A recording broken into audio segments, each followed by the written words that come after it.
I, 28F, stood at the altar next to my fiancé, Mark, 30M. The room was full of flowers and smiling faces. My heart felt so full it could burst. We had waited for this day for 2 years. Everything was perfect. The music was soft. The light coming through the stained glass windows was beautiful. I looked at Mark and he smiled at me. It was the smile that made me fall in love with him. It was warm and real. The officiant was a kind man with a gentle voice. He spoke about love and commitment. He talked about two people becoming a family. I squeezed Mark's hand. He squeezed back. We were almost there. We were just minutes away from being husband and wife. I had dreamed of this moment since I was a little girl. Not the big dress or the fancy party. Just this feeling. The feeling of standing next to the person you love, ready to promise forever. The officiant turned to the guests. He asked the traditional question. The one you hear in movies. The one that is usually just a formality. If anyone has any reason why these two should not be joined in holy matrimony, speak now or forever hold your peace. A silence fell over the room. It was a happy silence. The kind of silence that is full of anticipation. I took a deep breath, ready for the next part. The I do part. The part that would change my life forever. But the silence stretched on for a second too long. A nervous cough came from the back of the church. I felt a small knot of worry in my stomach. It was probably nothing. Then, a voice cut through the quiet. A strong, clear voice that I knew all too well. Yes. Every head in the church turned. My head turned. My heart stopped. The voice belonged to Frank, Mark's father. He was standing up in the front row. His face was serious. His eyes were not on the officiant. They were locked on me. He said the word again, this time louder, as if to make sure everyone had heard him. Yes, I have a reason. The room filled with gasps. I could feel hundreds of eyes on me. My face grew hot. This had to be a joke, a terrible, horrible joke. I looked at Mark. His face was pale. He was staring at his father in disbelief. His mouth was slightly open, but no words came out. "Dad, what are you doing?" Mark finally whispered. His voice was shaky. Frank ignored him. He kept his gaze fixed on me. It was a cold gaze. It felt like he was looking right through me, seeing something ugly that no one else could see. "There is a very good reason why my son should not marry this woman," he announced to the entire church. The officiant looked flustered. He was an older man and had probably never had this happen before. "Sir, this is highly unusual," he said, his voice trembling slightly. "I am aware," Frank said. His tone was firm, unyielding. "But this is something that must be said. I cannot stand by and watch my son make the biggest mistake of his life." My mind was racing. A mistake? What mistake? We loved each other. We had a good life planned. We had talked about everything. Kids, a house, our careers. There were no secrets. Or so I thought. What could Frank possibly know that I did not? What could he say that would ruin this perfect day? I looked from Frank's hard face to Mark's confused one. My own confusion was turning into a cold dread. This was not a joke. This was real. This was happening.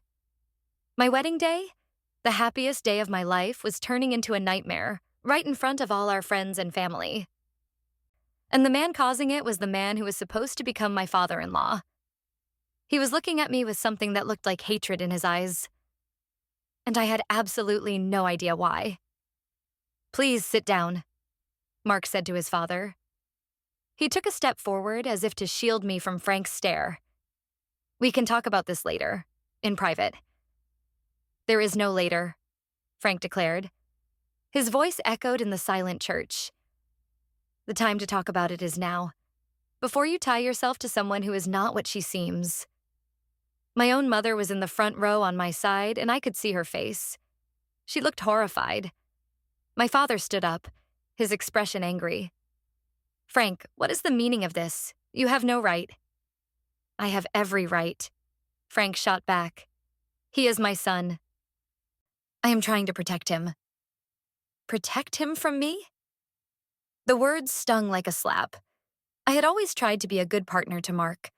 I loved him with all my heart. We had our disagreements, like any couple, but our relationship was strong. I thought Frank liked me. He had always been polite. A little distant, perhaps, but never hostile.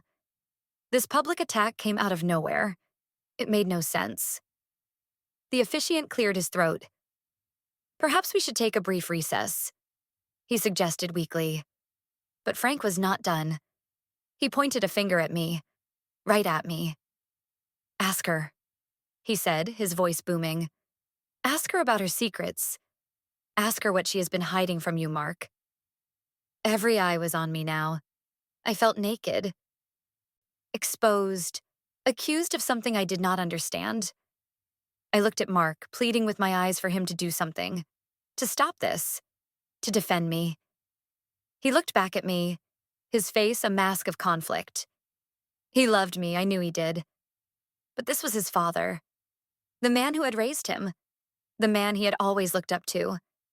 And that man was telling him I was a liar. What secrets? Mark asked me. His voice was barely a whisper. My heart broke. He was asking me. He was not telling his father to stop.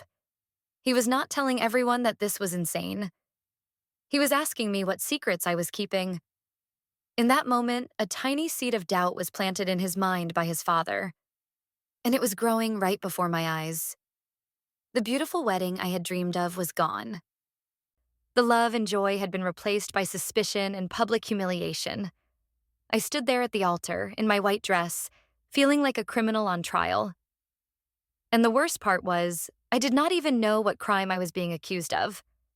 All I knew was that Frank was determined to destroy me, and he had just turned my perfect day into the worst day of my life. The officiant finally took control. We will be taking a 15-minute break, he announced, his voice firm now. He looked at Mark and me. Please, step into the vestry. Mark grabbed my hand. It was cold and clammy. He pulled me toward the small room behind the altar. His father remained standing, watching us go. He had a look of triumph on his face. I could feel the whispers and stares of our guests on my back as we walked away. The door to the vestry closed, shutting out the noise but trapping the three of us in a thick, suffocating silence. Mark, his father Frank, and me. The small room felt like a cage. Mark let go of my hand and started pacing. He ran his hands through his hair, his face pale and stressed. Frank stood by the door, his arms crossed over his chest, looking completely calm. He looked like a man who had just won a battle. What was that? Mark finally exploded. He turned to his father. What in the world was that? You couldn't have picked a worse time to bring up whatever this is. There was no other time, Frank said calmly. You wouldn't listen to me in private. I've been trying to warn you for weeks. Warn me about what? Mark demanded. You've said nothing to me. I tried, Frank insisted. You were too busy with wedding plans, too caught up in her spell to see the truth. He flicked his eyes toward me. She's a user. She's only after your money. The accusation hung in the air. It was so absurd, so completely out of left field, that for a moment I could only stare at him. Money? What money? Mark was a teacher. I was a nurse. We were comfortable, but we were far from rich. We were building a life together, step by step. We had a joint savings account for a down payment on a house. We were partners in everything. My money? Mark scoffed. Dad, we're not wealthy. What are you talking about? I'm not talking about your teacher's salary, Frank said, his voice dripping with disdain. I'm talking about your inheritance, the money your grandmother left for you. I vaguely remembered Mark mentioning a trust fund from his grandmother. He said it was not a huge amount and he could not access it until he was 35 or until he got married. We were getting married on his 30th birthday. He had joked that my wedding gift to him was 5 years of early access to his own money. We had planned to use it to pay off our student loans and help with the house. It was our money, our future. "It's not a fortune, Dad," Mark said, frustrated. "And it's for us, for our family."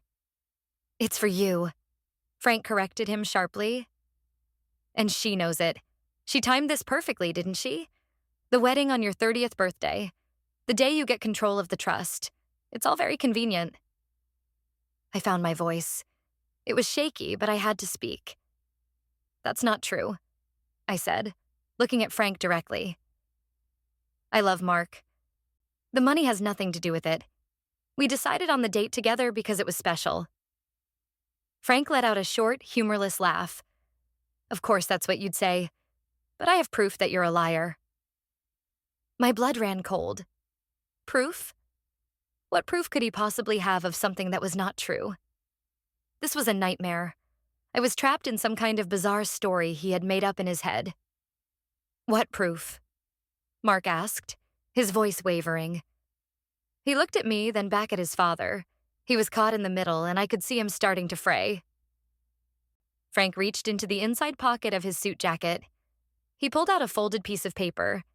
He held it out for Mark to see. "This," he said. "This is a printout of an email. An email she sent to her friend, Sarah." My best friend Sarah was my maid of honor. She was out there right now, probably trying to calm down my mother and deal with the confused guests. What could Frank possibly have that involved her? Mark took the paper. His hands trembled as he unfolded it. I tried to see what was on it. But Frank positioned himself to block my view. I watched Mark's face as he read. His eyes widened. The color drained from his cheeks. He looked up from the paper, his eyes finding mine. The look in them was one of utter betrayal. "What is this?" he whispered, holding the paper out to me. I took it from him. My own hands were shaking now. I read the words on the page. It was an email, supposedly from my account to Sarah's. It was dated a few months ago. It was a short, callous message. It read, "The plan is working perfectly. The wedding is on his 30th. As soon as we're married, I get my hands on that trust fund. Then I can finally leave this town and get away from him and his boring family.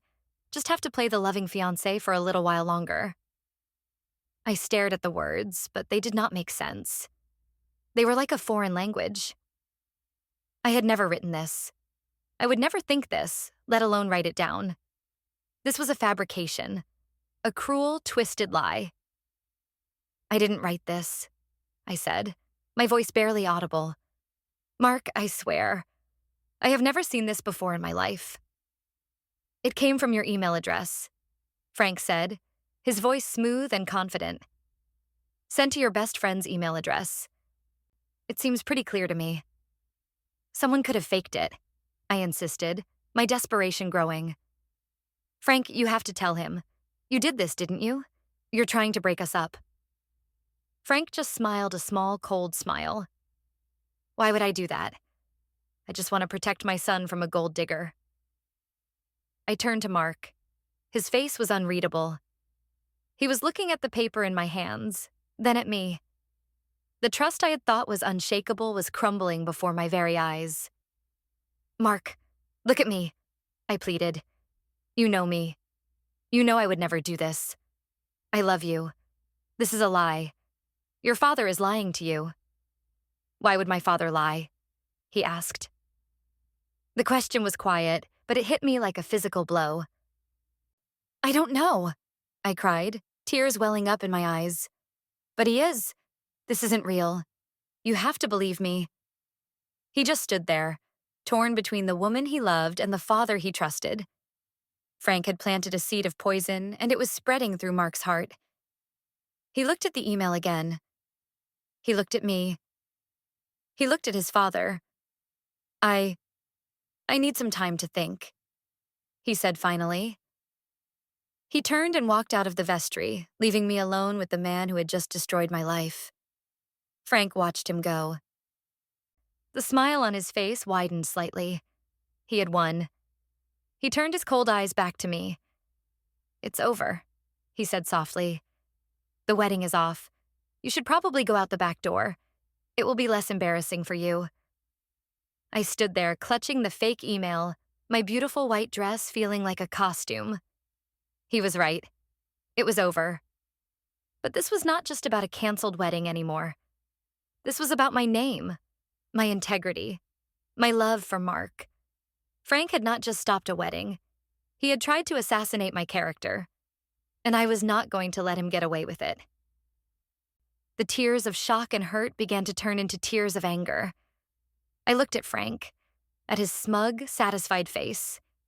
He thought he had won. He thought I would just slink away in shame. He was wrong.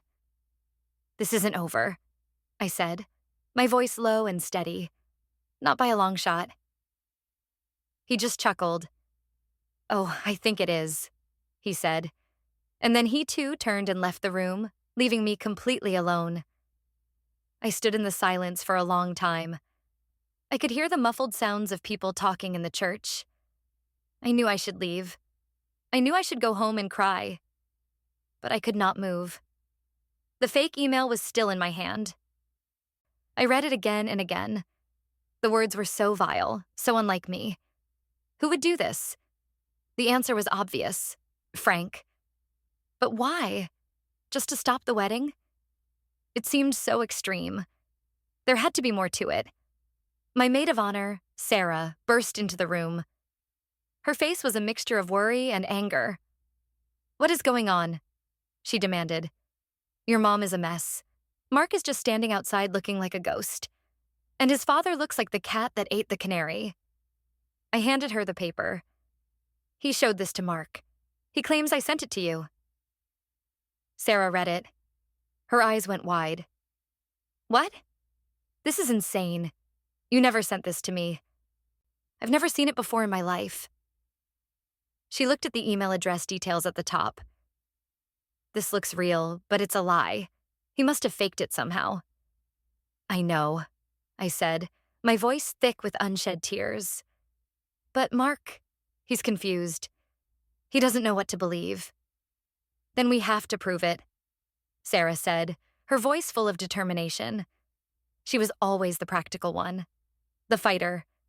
Right now, I needed that more than anything. "We need to prove that this email is a fake and that Frank is a manipulative liar."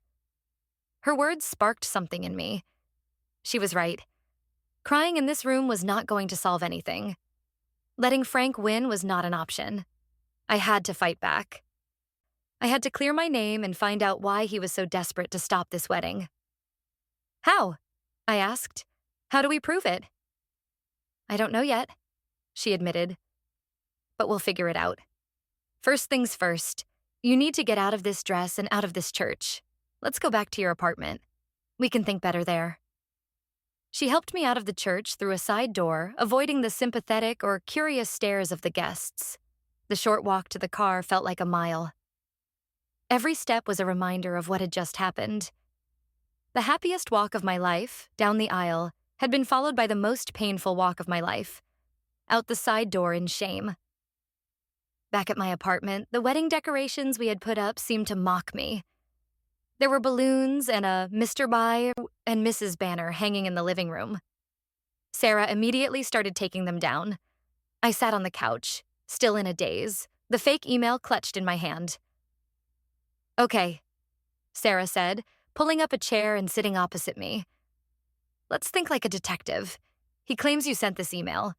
From your account to my account. When was it supposedly sent?" I looked at the date on the printout. 3 months ago, April 12th. "Okay, April 12th, Sarah said, pulling out her phone. "First, I'm going to search my entire email account for any message from you on that day. Or any message with the words trust fund or plan." She started typing furiously. While she searched, I tried to think. Frank was not a tech genius. How could he have faked an email so convincingly? Could he have gotten access to my account? I changed my password regularly. It seemed unlikely. Could he have created a fake email that looked like it came from me? That was more plausible. There were ways to do that. "Nothing," Sarah announced after a few minutes. Absolutely nothing. I've searched every folder, spam, trash, everything. This email does not exist in my inbox. He printed a complete fabrication. A small wave of relief washed over me. That was one piece of proof. So, he just typed this up and printed it? I asked. It looks like it, Sarah said. The formatting is a little weird. The font is a standard one, but the header information, it looks real enough to fool someone who doesn't know what they're looking for. Like Mark. The mention of his name sent a fresh pang of hurt through me. He should have trusted me, I whispered. He should have known I would never do that. He's in shock, Sarah said gently. And Frank is his father. It's hard to believe your own dad would do something so cruel. We just have to give Mark some real hard evidence that he can't ignore. She was right. I needed more than just Sarah's word against Frank's. I needed something concrete. Something that would expose Frank's lie for what it was. What about my sent folder? I said, an idea starting to form. If I can show Mark my sent folder from April 12th, and this email isn't there, that's more proof. I rushed to my laptop and logged into my email account. My heart was pounding as I navigated to my sent items. I scrolled back through the months. May, April. There it was. April 12th. I scanned the list of emails I had sent that day. An email to my mom about flower arrangements. A confirmation for our cake tasting. An email to a coworker about a shift change. The email to Sarah was not there. It's not here, I said, relief and anger mixing inside me. It's not in my sent mail. Of course it's not, Sarah said, looking over my shoulder. Because you never wrote it. Okay, this is good. We have two things now. No email in my inbox, no email in your sent folder. This proves the printout is a fake. Will it be enough for Mark? I wondered aloud. Frank will just say I deleted it. He might, Sarah agreed. Which is why we need to find out why he did this. His motive. He said it was about the trust fund. He doesn't want you to have it. Why? What's in it for him? That was the real question. Why was Frank so obsessed with Mark's inheritance? It was Mark's money, not his. Did he want to control it? Did he need it for something? Mark told me his father's business has been struggling lately, I said, thinking back to a conversation we had a few months ago. Mark had been worried about his dad. He said Frank had made some bad investments. Sarah's eyes lit up. There it is, she said. That's the motive. He's in financial trouble. He needs that trust fund money himself. But he can't get it. Only Mark can. And Mark gets it when he marries you. So Frank has to stop the wedding. It all clicked into place. It was not about me at all. I was just collateral damage, an obstacle in Frank's way. He did not care about breaking his son's heart or humiliating me. He only cared about the money. But how does stopping the wedding help him?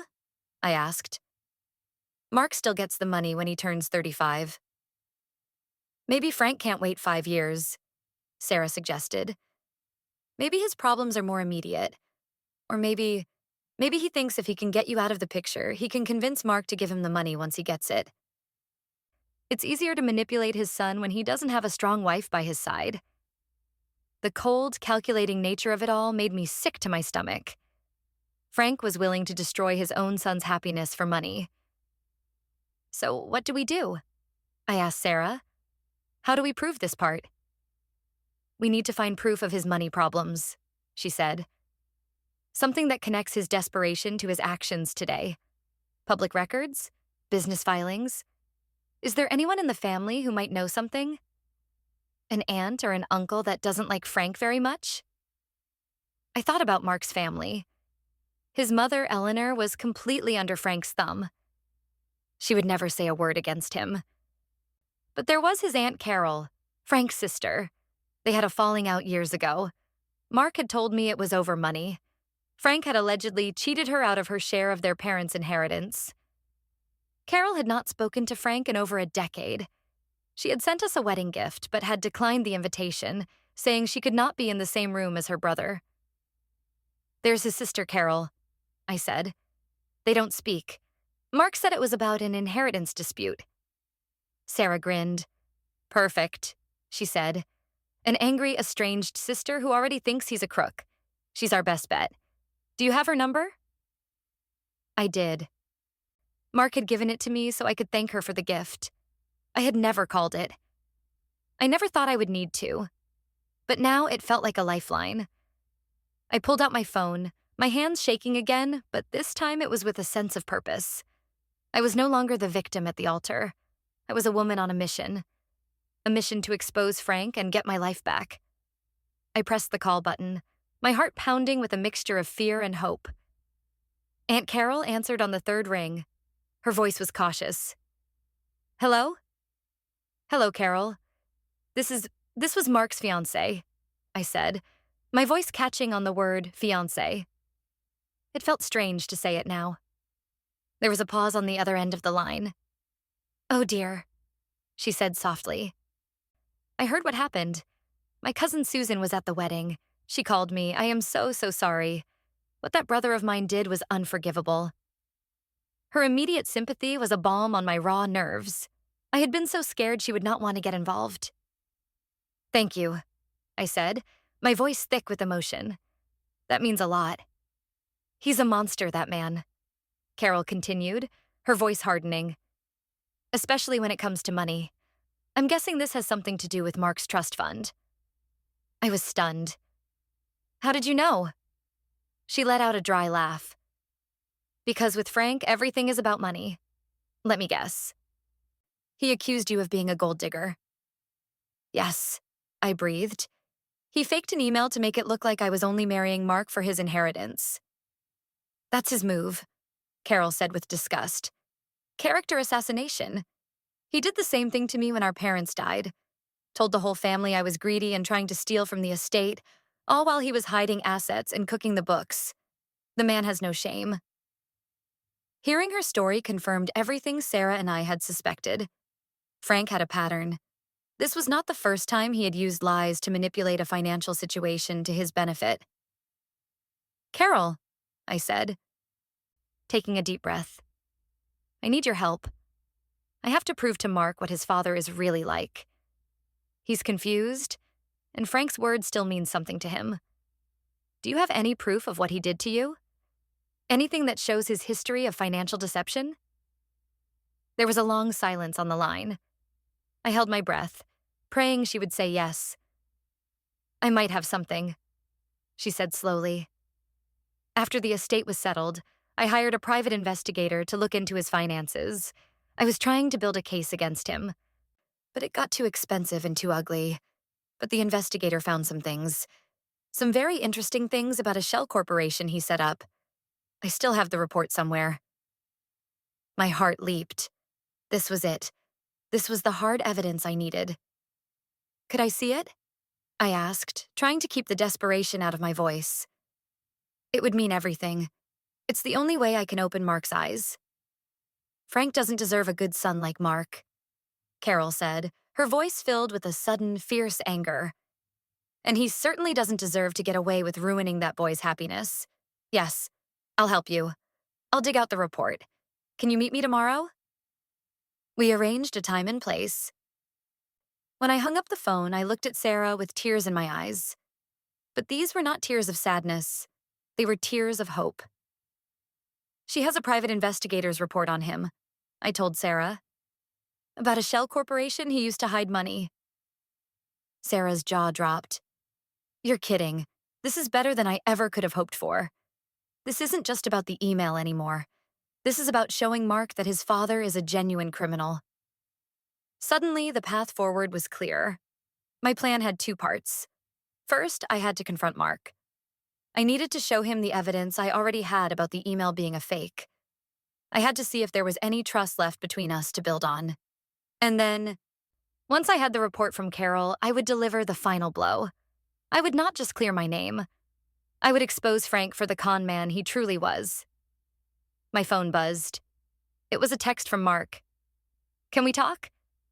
My stomach twisted into a knot. This was it, the first step. He wants to talk, I said to Sarah. Okay, she said, her expression serious. Remember your goal. You're not there to cry or to beg. You're there to present the facts. Show him your sent folder. Tell him I searched my inbox. Be calm. Be logical. Let him see the truth for himself. I took a deep breath. She was right. I needed to be strong. Where should I meet him? I texted back. Our apartment, he replied. Our apartment. The one we had shared for the last year. The one filled with our pictures, our memories, our plans for the future. Going there now felt like visiting a grave. I'm going, I said to Sarah. Do you want me to come with you? She asked. I shook my head. No, I have to do this alone. As I drove to our apartment, my mind raced. What would I say? How would he react? Was our love strong enough to survive this? Or had Frank's poison already done its work? I did not know the answers. All I knew was that I was not going to give up without a fight. I parked the car and walked up to the front door of the home we had built together. I took one last deep breath and turned the key in the lock. Mark was sitting on the couch in the dark. The only light came from the streetlights outside the window. He looked exhausted. His suit jacket was thrown over a chair. His tie was loosened. He did not look at me when I came in. Mark? I said softly. He looked up. His eyes were red-rimmed. I've been calling you, he said. His voice was hoarse. I needed some time, I told him, staying by the door. I went to my old apartment with Sarah. Right, he said, and looked away again. The silence between us was heavy with unspoken words, with accusations and hurt. I decided to break it. I walked over and turned on a lamp, flooding the room with soft light. I needed to see his face. I needed him to see mine. We need to talk about that email, I said, my voice steadier than I felt. He flinched at the word email. My dad, he started, then trailed off. Your dad lied, I said, keeping my tone even. He made it up to stop our wedding. Mark shook his head, looking more confused than ever. Why would he do that? He said he was protecting me. From you, from someone just after the trust fund. And you believed him? I asked, the hurt creeping into my voice despite my best efforts. After everything we've been through, you thought for even a second that I could be that person? I don't know what to believe, he admitted, his voice cracking. It looked real. It came from your email address. It didn't, I said firmly. I want to show you something. I took out my phone and logged into my email account. I walked over to him and held it out. This is my sent folder from April 12th. The day that email was supposedly sent. Look, it's not there. He took the phone from my hands and scrolled through the messages. I could see the flicker of doubt in his eyes. He was seeing the proof, right there in his hands. You could have deleted it, he said, but his voice lacked conviction. He was just repeating the argument his father had likely fed him. I could have, I agreed. But then I called Sarah. I had her search her entire email account, every single folder, trash, spam, archives. The email is not there. It never arrived, because it was never sent. He looked up at me, his face a mess of emotions. So, he just made it up? He typed it out and printed it? Yes, I said. That's exactly what he did. But why? He asked, the question full of pain. Why would my own father do that to me? To us? This was the moment. The time to plant the seed of the real truth. I could not show him the PI report yet, but I could tell him what I suspected. He told you himself, Mark, I said gently, sitting down on the coffee table in front of him. It's about the trust fund. He doesn't want me in the picture. He wants you and your money all to himself. Mark recoiled as if I had struck him. No, my dad wouldn't do that. He's not like that. He's just overprotective. Is he? I challenged. Mark, you told me his business was in trouble. You said you were worried about him. He looked surprised that I remembered. It is, but he would never try to take my money. He's my father. The blind faith he had in Frank was heartbreaking. I knew I could not push him too hard. Not yet. He needed time to process this. He needed to come to the conclusion on his own. I'm not asking you to believe me completely right now, I said, softening my tone.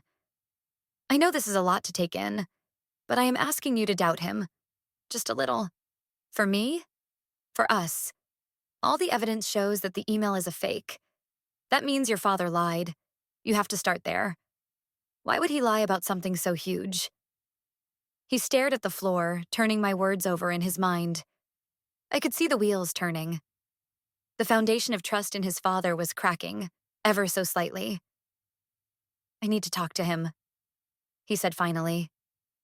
Okay, I said. Talk to him, but don't just ask him if he lied. Show him what I showed you. Show him the proof. See how he reacts. A man with nothing to hide wouldn't get angry or defensive. He nodded slowly. Okay. I stood up to leave. This was as much as I could do for now. The next step was his. Where are you going? He asked, looking up at me with panic in his eyes. I'm going back to my apartment, I said. I can't stay here right now, Mark. Not until you know who to trust. The pain on his face was real. I still loved him. But our future was hanging by a thread, and he was the only one who could decide if it was worth saving.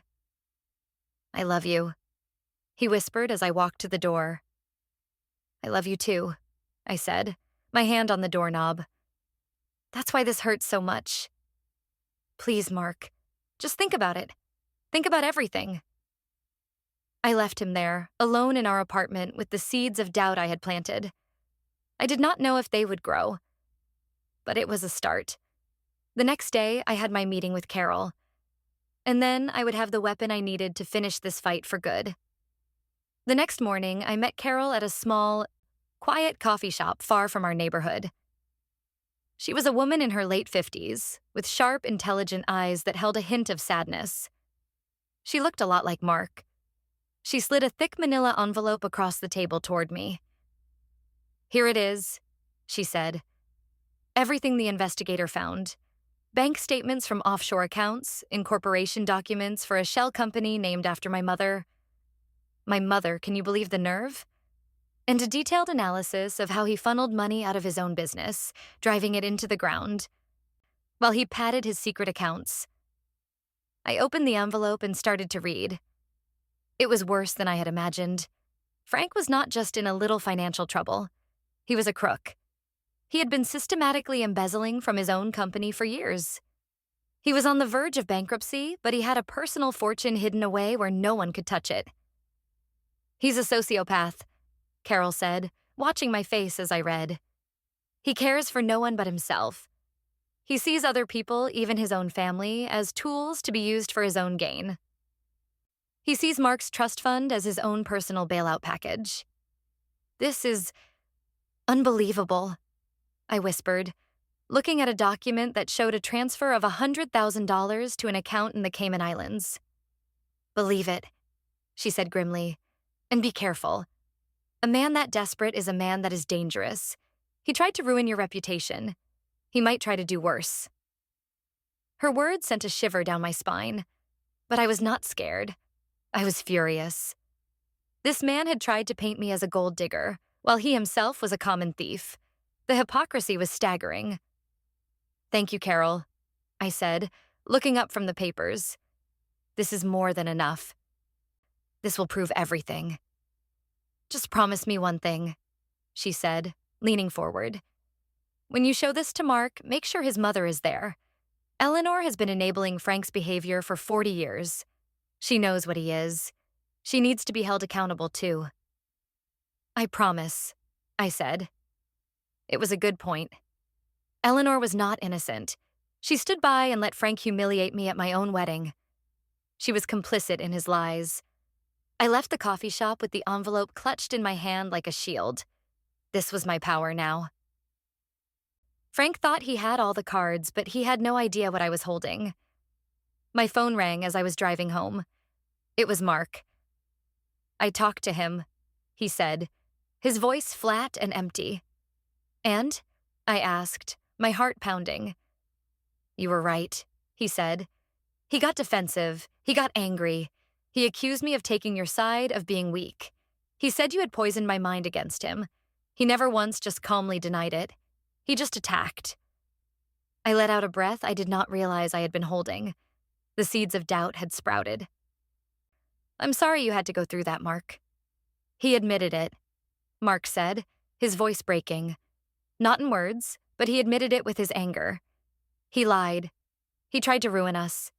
And for what? For money? Yes, I said softly. For money? And it's even worse than we thought. There's something else you need to see. Something that will explain everything. Can you meet me? And can you make sure your mother is there too? Why my mom? He asked. Because she needs to see this as well, I said, remembering my promise to Carol. It's important. He agreed. We decided to meet at his parents' house that evening. He said he would tell them it was to talk things over, to try and fix things. Frank would expect me to come begging for forgiveness. He would feel powerful and in control. He had no idea he was walking into an ambush. When I arrived at their house that evening, Mark met me at the door. He looked at the envelope in my hand. What's that? The truth, I said. We walked into the living room. Frank was sitting in his favorite armchair, a smug look on his face. Eleanor was perched nervously on the edge of the sofa. She would not meet my eyes. Well, look what the cat dragged in, Frank said with a sneer. Have you come to confess? I ignored him and turned to Mark. Are you ready? He nodded, his jaw tight. I walked to the center of the room and placed the manila envelope on the coffee table. Frank, you stood up at my wedding and accused me of being a gold digger. You accused me of marrying your son for his money. And I was right, he said, leaning back in his chair, confident. No, I said, my voice ringing with clarity. You were projecting. It turns out there is a greedy, manipulative liar in this family who is obsessed with Mark's trust fund. But it isn't me. It's you.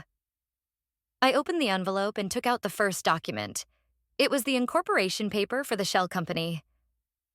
Does this name mean anything to you, Eleanor? I asked, holding it out for her to see. The Patricia Holdings Group, named after your late mother-in-law, a woman you supposedly loved. Eleanor gasped and her face went white. She looked at Frank, her eyes wide with panic. Frank jumped to his feet. Where did you get that? That's private business. It's criminal business, I corrected him. This is the shell company you've been using to hide the money you've been stealing from your own company for the past 7 years. I then took out the bank statements. And these are the statements from your offshore accounts. Over $2 million, Frank. $2 million that you've hidden away while you drive your business into bankruptcy and cry poverty to your own son. Mark stared at the papers, his face a mask of horror and disbelief. He looked at his father, who was sputtering, for once at a loss for words. You're bankrupt, I continued, my voice cold and hard. The company is going under, and you were counting on Mark's trust fund to be your lifeline. But I was in the way. If Mark married me, the money would be ours, not his alone. I would be a partner, an equal. Someone who might ask questions. You couldn't have that. So you had to get rid of me. You had to destroy my character and isolate your son so he would be easy to manipulate. This is slander. These are forgeries. Frank finally managed to yell, his face turning a blotchy red. Are they? I asked calmly. I looked at Eleanor. Eleanor, you've known about this, haven't you? You've known he was stealing. You've known he was hiding money. And you stood by and let him destroy your son's happiness just to protect his secrets. Eleanor started to sob, her hands covering her face. I didn't know what to do, she cried. He told me it was for us, for our retirement. It was for him, Mark said, his voice low and full of pain. He finally looked at his father, and all the years of love and respect had been replaced by a look of utter contempt. You did this. You lied. You cheated. You tried to destroy the best thing in my life. For money. I did it for this family, Frank roared. No, Mark said, shaking his head. You did it for you. You don't have a family anymore. As of this moment, you are no longer my father. And you, he said, turning to his weeping mother, you are no better. You stood by and watched him do it. He walked over to me and took my hand. His grip was firm. Let's go, he said. We walked out of the house, leaving the wreckage of his family behind us. We did not look back. The shouting and crying faded as we closed the door.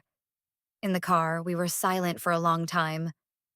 Finally, Mark turned to me, his eyes full of tears. I am so sorry, he said. I am so sorry I ever doubted you, even for a second. You were hurt and confused, I said, taking his other hand. He's your father. It's okay. No, it's not, he said, but we'll get through it. Together. If you'll still have me. I looked at the man beside me, the man I had fallen in love with. He had been tested, and in the end, he had chosen me. He had chosen the truth. Yes, I said, a real, happy smile spreading across my face for the first time in what felt like forever. Yes, I'll still have you. We did not go back to the church. We did not have a big wedding reception. A few weeks later, we went to the courthouse with Sarah and a couple of close friends as our witnesses. It was simple, quiet, and perfect. It was just about us and our love. Mark used his trust fund to hire a lawyer. He helped the employees of his father's now bankrupt company sue Frank for their lost pensions. He made sure every dollar Frank had hidden away was found and used to pay back the people he had stolen from. Frank lost everything. His business, his money, his wife, and his son. The last I heard, he was facing serious legal charges and was completely alone. Eleanor had finally left him, full of shame and regret. Our life was not what we had originally planned. It was quieter, smaller, but it was real. It was built on a foundation of truth and trust that had been tested by fire. The day my wedding was ruined turned out to be the day my real life began. It was the day I found out how strong I was, and how strong our love could be. Frank had tried to tear us apart, but in the end, he had only made us stronger. He had lost everything, and we had gained the one thing that truly mattered: each other. The months that followed were a strange mix of healing and rebuilding. Mark and I found a new apartment, a place that held no ghosts of that terrible day. We filled it with new furniture and new memories. He took a leave of absence from his teaching job to deal with the legal fallout from his father's actions. It was a full-time job in itself. He was determined to see justice served, not for revenge, but for the employees Frank had cheated. I watched him with a sense of pride. The boy who had been so lost and confused, so easily manipulated by his father, was gone. In his place was a man who was strong, decisive, and had an unshakable moral compass. The ordeal had forced him to grow up in a way that years of easy living never could have. His relationship with his mother was complicated. Eleanor called him a few times, full of apologies and excuses. Mark was civil, but distant. He listened to her, but he did not offer the forgiveness she was so desperately seeking. She's a victim of him too, in a way, he told me one night. But she was also his accomplice. She chose him over me, over the truth for years. I can't just forget that. I understood. The betrayal from a mother was a different kind of wound. I supported his decision to keep his distance. We needed to focus on us, on building our own family, free from the toxicity of his past. Sarah remained my rock. She checked in on me constantly, always ready with a pint of ice cream or a bad movie to take my mind off things. So, she said one evening as we sat on my new couch, when are you going to have a real party? You guys got married at a courthouse. You deserve a celebration. I smiled. Maybe someday. Right now, I'm just enjoying the peace. And it was peaceful. For the first time, I felt like I could fully relax in my relationship with Mark. There were no more shadows, no more hidden family dynamics to navigate. Everything was out in the open. Frank's evil had been a fire that had burned away all the pretense, leaving only what was strong and true. One day, Mark came home with a small, self-satisfied smile on his face. "I have some news," he said. "Good news, I hope," I said, kissing him. "The best," he confirmed.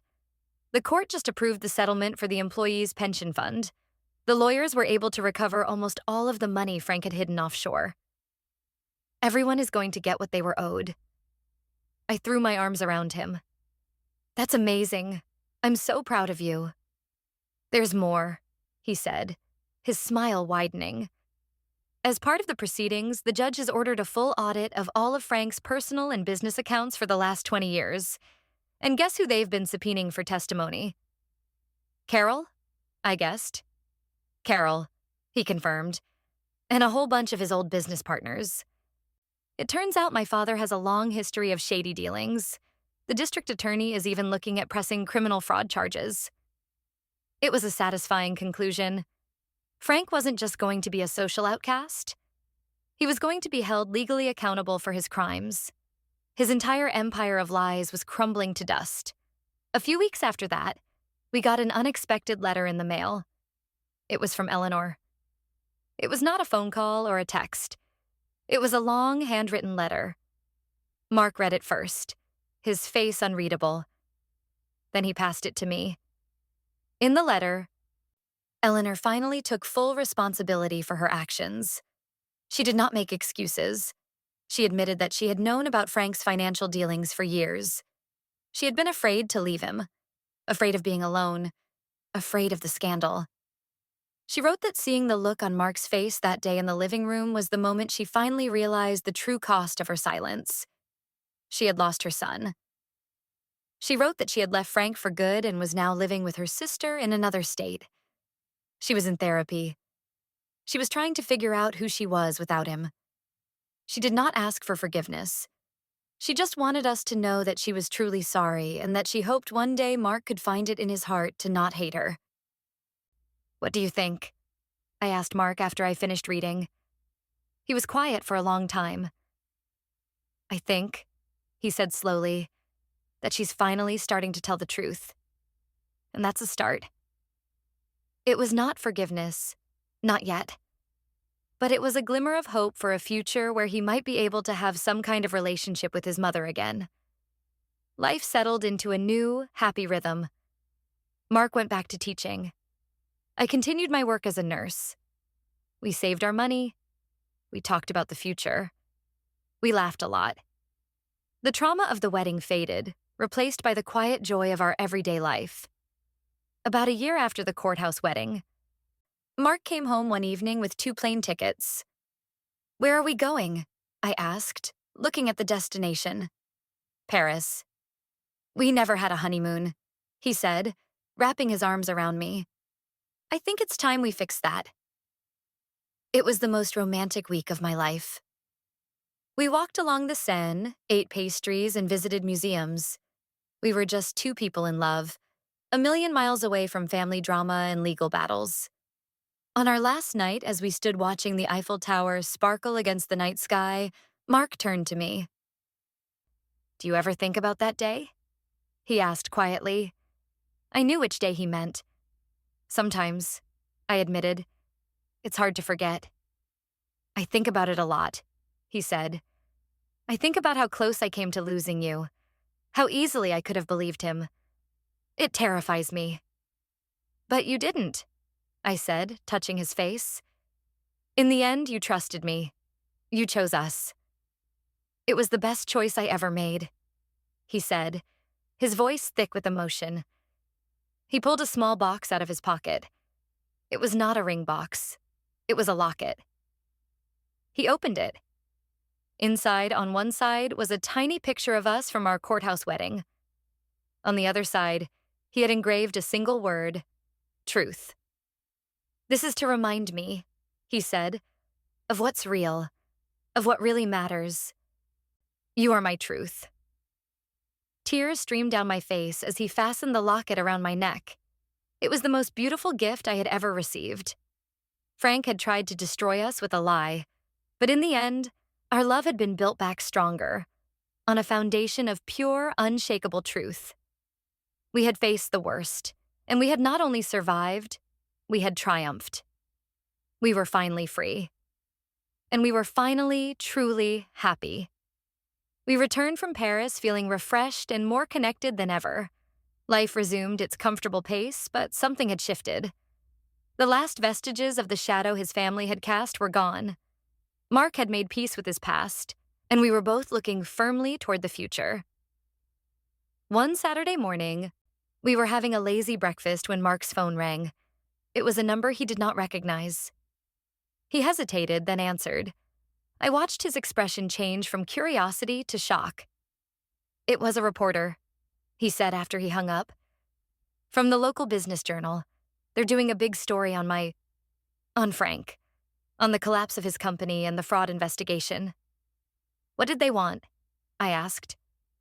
They wanted a comment from his son, the one who helped expose him. He shook his head in disbelief. I'm a part of the story now. What did you tell them? I asked gently. I told them no comment, he said. This is his story, his downfall. It has nothing to do with us anymore. We're done with it. I was proud of him for that. It would have been easy to give a quote, to publicly shame his father one last time. But Mark chose peace. He chose to move on. The article came out a week later. It was a front-page story. It detailed everything. The shell corporations, the offshore accounts, the years of deception. It painted a picture of a man so consumed by greed that he cheated his partners, his employees, and ultimately his own family. The article mentioned that he was facing a likely indictment on multiple felony charges. It also mentioned in a single sentence that his downfall began when he tried to sabotage his son's wedding. Seeing it all laid out in black and white was a strange kind of validation. It was public record now. The truth we had fought so hard for was now available for the whole world to see. Frank's reputation was ruined forever. He could never again hide behind the facade of a respectable businessman. A few days after the article was published, I received a message on social media. It was from a woman I did not know. Her name was Brenda. I know this is random. Her message began. But I just read the article about Frank. I used to work for him years ago. I was his bookkeeper. I quit because I suspected he was cooking the books, but I could never prove it. He made my life a living hell when I left, telling people I was incompetent. I just wanted to thank you. You and your husband are heroes. You finally gave a voice to all the people he silenced over the years. I showed the message to Mark. He read it, and a slow smile spread across his face. Heroes, he repeated softly. I don't feel like a hero. I just feel like I finally did the right thing. The messages did not stop there. Over the next few weeks, we heard from other former employees, distant relatives, even old neighbors. They all had a story about Frank, a story of being cheated, manipulated, or belittled. It seemed we had not just uncovered a single act of desperation. We had exposed a lifetime of cruelty. Our personal nightmare had become a catalyst for a much wider reckoning. Life went on. We celebrated our first anniversary. We started seriously looking for a house. We were just a normal, happy married couple. The past was finally where it belonged. In the past. Then, one evening, Mark got a call from his Aunt Carol. She sounded upset. He's trying to get in touch with you, she said, without even saying hello. Who? Mark asked, though I think we both knew the answer. Frank, she said, her voice full of disgust. He's been calling me asking for your new number. He says he needs to talk to you. Something about his legal defense. Tell him to lose your number, Mark said, his voice hard as steel. I have nothing to say to him. He hung up the phone, his face tight with anger. Can you believe the nerve? After everything he's done, he thinks he can just call me for help? What kind of help could you even give him? I wondered. He probably wants me to testify on his behalf, Mark said with a bitter laugh, to tell the judge what a great father he was, to ask for leniency. The man is delusional. The call was a stark reminder that while we had moved on, Frank was still trapped in the consequences of his own actions. He was facing the reality of prison, and he was grasping at straws. The trial was set for a few months later. Mark was subpoenaed by the prosecution to testify about the trust fund and Frank's obsession with it. He was not looking forward to it, but he knew it was his duty. I just want it to be over, he told me the night before his testimony. I want to say what I have to say and then never see him again. The day of his testimony, I went with him to the courthouse. I sat in the public gallery, my hand clenched in my lap. I had not seen Frank in person since that horrible night in his living room. When they brought him into the courtroom, I was shocked. He looked like a different person. He had lost weight. His expensive suit was ill-fitting. His face was gray and drawn. All the arrogance and confidence were gone. He just looked like a small old man. He saw Mark take the stand, and for a moment their eyes met. Frank looked away, a flicker of what might have been shame on his face. Mark's testimony was calm and factual. He told the court about the trust fund. He told them about his father's financial troubles. He told them about the lengths his father had gone to in order to stop the wedding and gain access to the money. He did not yell. He did not get emotional. He just told the truth. When he was done, he walked back to his seat without a single glance at his father. As we left the courthouse, we felt a profound sense of closure. That was it. The final chapter. A month later, the verdict came in. Frank was found guilty on all charges: fraud, embezzlement, tax evasion. The judge called him a remorseless predator and sentenced him to 10 years in federal prison. We did not celebrate the news. There was no joy in seeing a man's life end in such a way, even a man like Frank. But there was a sense of justice, a sense of rightness. The world was finally in balance again. A few years passed. We bought a beautiful little house with a big backyard. We adopted a dog. Mark was promoted to head of his department at school. I was a charge nurse at the hospital. Our life was full and good. Mark reconnected with his mother. It was a slow process. He started with occasional phone calls, then a visit. She was a changed woman, quieter, more thoughtful. She never made excuses for Frank or for herself. She was just trying to live a better life. She adored me and was endlessly apologetic for what she had put me through. I found it in my heart to forgive her. She was, after all, another one of Frank's victims. One sunny afternoon, Mark and I were sitting on our back porch, watching our dog chase a squirrel. I was leaning my head on his shoulder. I felt the locket he had given me in Paris warm against my skin. "Do you know what today is?" he asked. I thought for a moment. "It's the 5th of June, I said. Our fourth wedding anniversary is next month." "It's the day," he said. "The day we were supposed to get married in the church. 5 years ago today." I sat up and looked at him. I had completely forgotten. The date that had once been so important, the date that had turned into a nightmare, had become just another day. "Wow," I said softly. "I didn't even realize." "Me neither until I looked at the calendar this morning," he said. "It's funny, isn't it? That day felt like the end of the world, but it was actually the beginning." He was right. Frank's terrible act had been a catalyst. It had forced us onto a different path, a harder path, but one that led us to this beautiful, peaceful life that was honest and real. "I wouldn't change a thing," I said, and I meant it. "Not even the worst parts, because they brought us here." He kissed me.